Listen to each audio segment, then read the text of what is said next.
Hello everyone. In this video, I will explain how to find minimal finite automata. That is, we will remove some of the redundant state from the finite automata. Also, I have explained earlier when we have the conversion from NFA to DFA or NFA null to DFA. So the resultant DFA might have some states which are redundant in nature. So we need to remove some states, those states using this algorithm. We will see the algorithm now. First of all, see the algorithm. Step 1. List all unordered pairs of states P, Q for which P is not equal to Q. Make a sequence of passes through these pairs. So first of all, we have to list all unordered pairs of the state. Now, for example, see this diagram. We have three states Q0, Q1 and Q2. What we need to do, we need to find out the list of all unordered pairs. Q0, Q1, one pair, Q0 is not equal to Q1. Similarly, Q0, Q2, the another pair, Q1, Q2,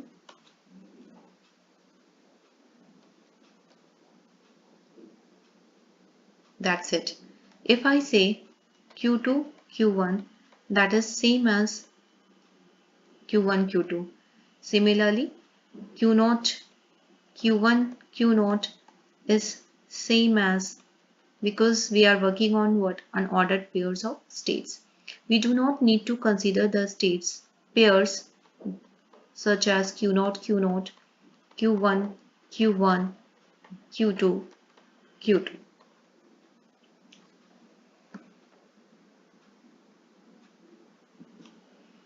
Now the second step says that we need to make the first pass.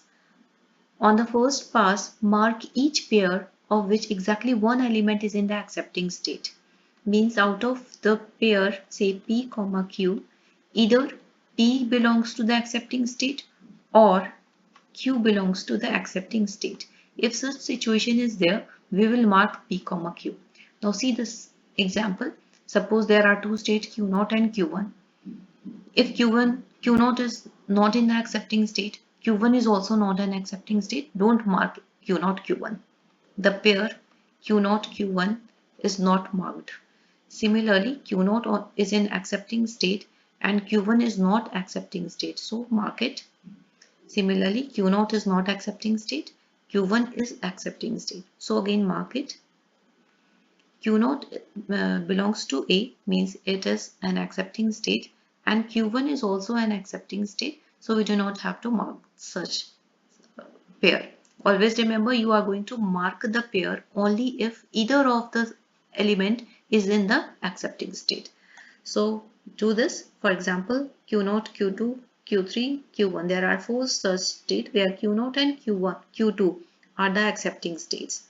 Q3 and Q1 are not the accepting states. Suppose I want to make the pair Q0, Q2, unordered pair Q0, Q2. I will not mark this. We will not mark it because both of the elements are in the accepting state. Q2, Q3, we will mark it. We will mark it because Q2 is the accepting state, Q3 is not the accepting state. Q0 with Q3. Q0 and Q3 are marked because Q0 is the accepting state and Q3 is not the accepting state. Similarly, if I ask you Q1 and Q3, both of these elements are not in the accepting state, so I will not mark it. Similarly, suppose if I ask you Q3 and Q2,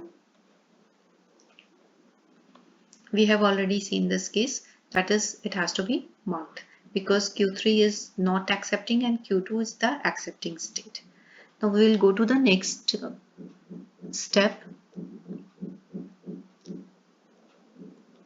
where we have this loop.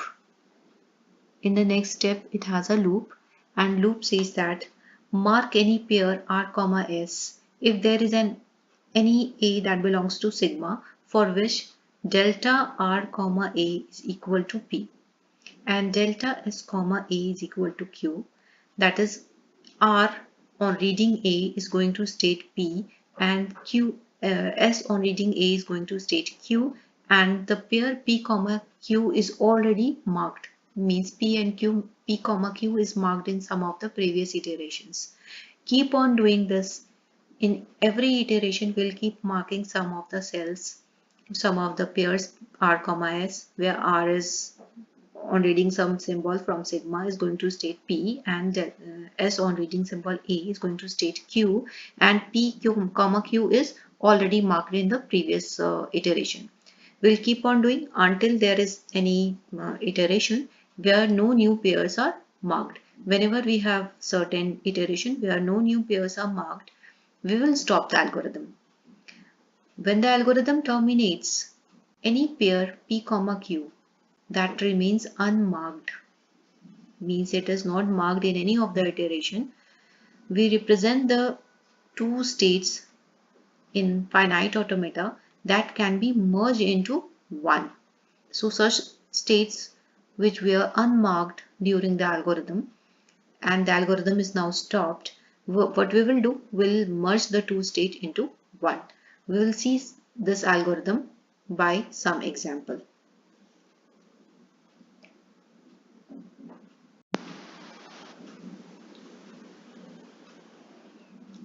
Now consider this example, the DFA, which we have to minimize. So for this, what we will do, we'll make a table. There are 4 states, 1, 2, 3 and 4. Put 1, 2 and 3 here, 2, 3 and 4.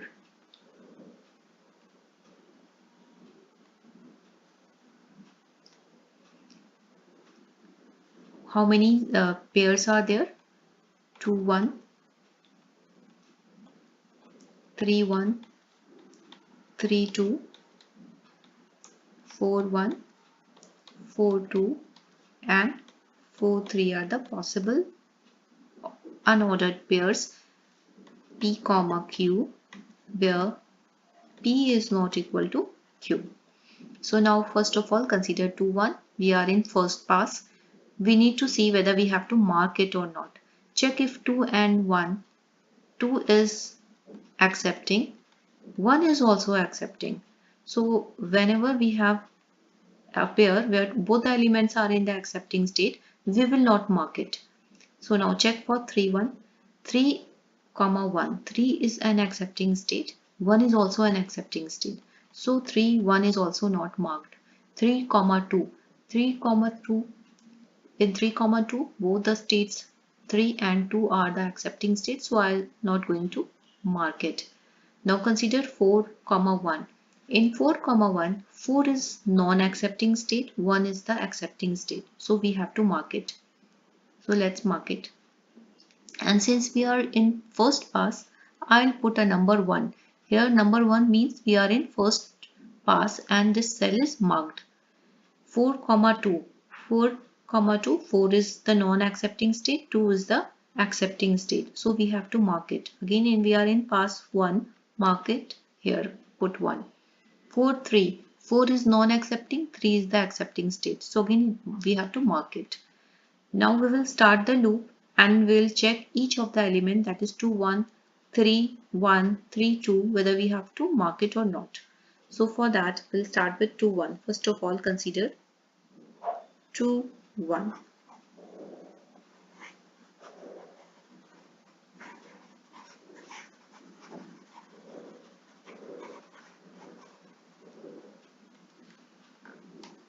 Cell 2, 1. Check if delta 2 on reading A. There are two symbols on sigma, A and B. Delta 2 on reading A. Check 1 on reading A. See the transition. 2 on reading A is going to 2. 1 on reading A is also going to 2. Now check, and we know that the cell pair 2, 2 is not in the table. So we will now check for the symbol 2 on reading B, 1 on reading B. 2 on reading B is going to state 3, 1 on reading B. 1 on reading B is also going to state 3. So again we know that 3, 3 is not in the table. So we are not going to mark such cell ever because 2, 2, 3, 3 is not in the table. We cannot mark such values. We know that cell 2, 1 is not going to mark. Now consider 3, 1, delta 3 comma A, delta 1 comma A. See the diagram, 1 on reading A, 3 on reading A is going to state 4, and 3 on 1 on reading A, 1 on reading A is going to state 2, 4, 2. So pair 4, 2, check the table, pair 4, 2 is already marked. So I'll mark this place, 3, 1 pair is marked. And since we are in the second iteration, that is second pass, I'll put number 2 here. Similarly, check the cell 3, 2. Delta 3 on reading A, 2 on reading A. 3 on reading A is going to state 4. 2 on reading A is going to state 2. 4, 2. And 4, 2 is already marked. So we will mark this state. 3, 2 is marked with value 2 because we are in pass, second pass. Now we'll move to the next iteration and we'll check again for 2, 1. But as we have already, I already told that 2, 2, 3, 3, whenever we get such value on each symbol, we know that this particular cell is not going to be marked, but still I'll try here. In the third iteration, if I check delta 2a, delta 1a, what I get, we know that 2a is going to give us the value 2 on reading A is going to 2, 1 on reading A is also going to 2, that is 2, 2. Delta 3a, sorry, 2b, delta 1b, it is 3, 3. So we know that these two values, that is 2, 2, 3, 3 cell is not in the table. We will stop the algorithm. After stopping the algorithm, we will make the diagram. We just have to consider this table now. This is one cell which remains unmarked after stopping the algorithm. Now we will draw the minimal DFA by using this table. What we need to do, first of all, check the unmarked cell. The unmarked cell 2, 1 is vertically on this one. So what we do, we combine this cell 1 and 2 into 1. We merge this 1 and 2 and we will name it, say, P1. P1 is union of 1 and 2. And there is only one unmarked cell in the whole diagram. So we'll just take P2 is nothing else but state 3. P3 is nothing else but state 4. Make the diagram for, say, first of all, P1, where you need to decide the initial state. See the main diagram. What is the initial state in the main diagram? 1 was the initial state. And where is 1 currently? It is with P1. So I will make P1 as the initial state. Now P1 on reading A, we need to see the transitions of state 1 and 2 to decide the transition of P1 on reading A. So therefore A on 1 on reading A is going to state 2 and 2 on reading A is also going to state 2. So therefore we need to check where is state 2 currently. It is with P1. So therefore this P1 on reading A is going to P1. Now check the transition of B for P1. For that we need to see the original diagram. The state 1 and 2 both on reading B is going to state 3. Where is the state 3 currently? It is with P2. So therefore P1 on reading B is going to state P2. Now repeat the process. See the transition of A and B with state 3. So state 3 reading A is going to state 4. Where is the state 4 currently? It is with P3.